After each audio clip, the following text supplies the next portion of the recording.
വടക്കേ മലബാറിലെ കളിയാട്ട കാലത്തിന് സമാപനമായി. കാസർഗോഡ് നീലേശ്വരം മന്നംപുറത്ത് കാവിലെ കലശ മഹോത്സവത്തോടെയാണ് ഉത്തര മലബാറിലെ കളിയാട്ട കാലത്തിന് പരിസമാപ്തിയായത്.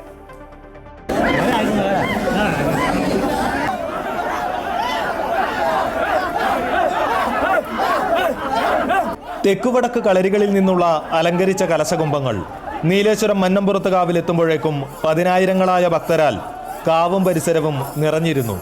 പ്രസന്നപൂജ കഴിഞ്ഞ് എറുവാട്ടച്ചൻ നാളികേരമുടച്ചതോടെയാണ് ഭഗവതിമാരുടെ തിരുമുടി ഉയർന്നത്.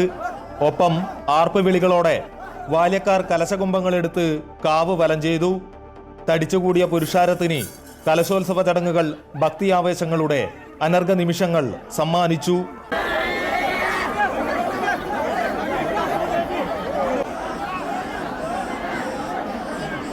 ആര്യക്കര ഭഗവതി ക്ഷേത്രത്തിൽ നിന്ന് കാവിലേക്ക് മത്സ്യക്കോവ വരവ് നടന്നു.